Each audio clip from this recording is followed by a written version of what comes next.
اعوذ باللہ من الشیطان الرجیم۔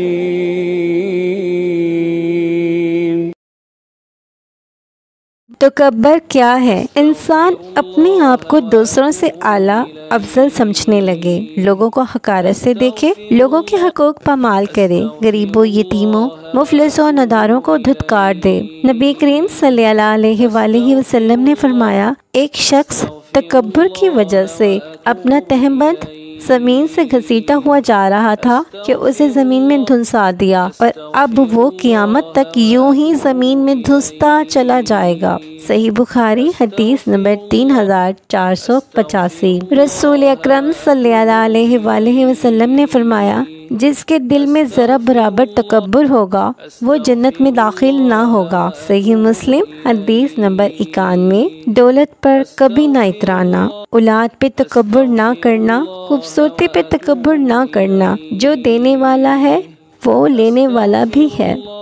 یہ تکبر ہے کہ انسان اللہ کے حکم کے نافرمانی کرے اور زمین کے ہر گوشے پہ اترا کر چلے کہ میرے پاس جو کچھ ہے یہ سب میری محنت کی وجہ سے ہے۔ یاد رکھیں، انسان کے پاس جو کچھ ہے وہ اللہ تبارک و تعالیٰ کے خرب و احسانوں کی وجہ سے ہے۔ وہ جب چاہے جسے چاہتا ہے اپنی بے پناہ رحیمی و کریمی سے نوازتا ہے۔ اللہ تعالیٰ ہرگز ایسے بندے کو پسند نہیں کرتا جو زمین پر اکڑ کر چلے، اس کے بندوں کو حقیر جانے، لوگوں کو نظروں سے گرائے۔ اللہ ایسے بندوں کو نظروں سے گرا دیتا ہے اور اسے ذلیل و رسوا کر کے اٹھاتا ہے، اور آخرت میں ان کا برا انجام ہے۔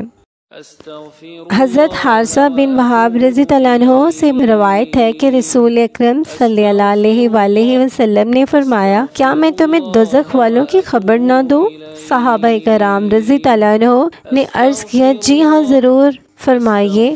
آپ صلی اللہ علیہ وآلہ وسلم نے ارشاد فرمایا، ہر جاہل، اکھڑ مزاج اور تکبر کرنے والا دوزخی ہے۔ صحیح مسلم حدیث نمبر 7187۔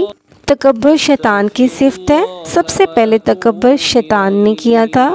جب اللہ تعالیٰ نے آدم علیہ السلام کو سجدہ کرنے کے لیے تمام فرشتوں کو کہا تو تمام فرشتوں نے سجدہ کیا، اور جب اللہ تعالیٰ نے ابلیس شیطان کو سجدہ کرنے کے لیے کہا تو اس نے سجدہ کرنے سے انکار کر دیا کہ میں اس سے زیادہ بہتر ہوں، میں اس سے زیادہ اعلیٰ ہوں، یہ مٹی سے بنا ہوا ہے اور میں آگ سے بنا ہوا ہوں۔ اللہ پاک ہمیں شیطان کی اس بری صفت سے بچائے اور ہمارے اندر عاجزی پیدا فرمائے، اور ہمیں اپنے نیک اور عاجز بندوں میں شامل فرمائے۔ آمین۔